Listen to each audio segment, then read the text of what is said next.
Alors OKVO, c'est un outil très complet, donc il nous permet d'abord effectivement d'encadrer toute la phase de passation en fait, de nos contrats, d'avoir une véritable base fournisseur et d'avoir un suivi d'exécution de nos fournisseurs. On va pouvoir les évaluer, noter les incidents, suivre les courbes d'évolution.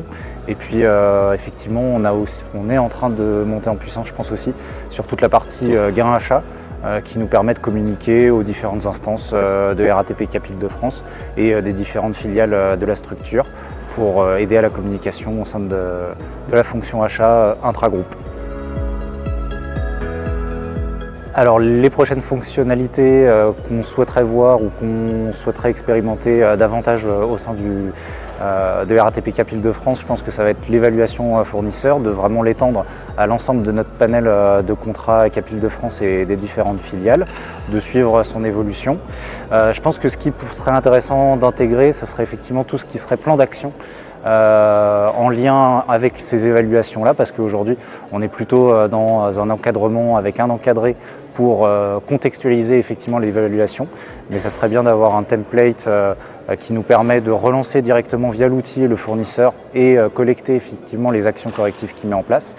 Et je pense que le deuxième aspect qui nous intéresse beaucoup, c'est effectivement la construction des gains achats et leur suivi en fait dans le temps de la contractualisation.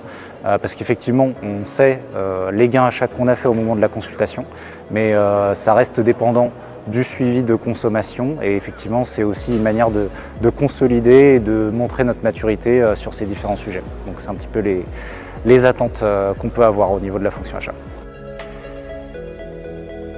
Alors moi je dirais que le point fort d'OKVO, c'est vraiment son aspect moderne. Là-dessus, moi j'ai été assez bluffé par le fait qu'il puisse s'interfacer de manière assez intuitive avec d'autres solutions.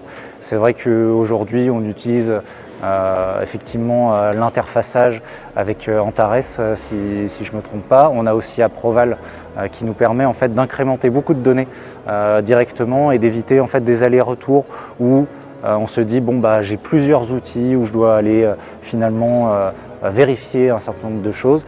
Là effectivement on est sur quelque chose d'assez simple, dynamique mais complet. Et c'est vrai que pour l'instant je suis très satisfait de l'expérience, donc beaucoup de points forts pour l'instant.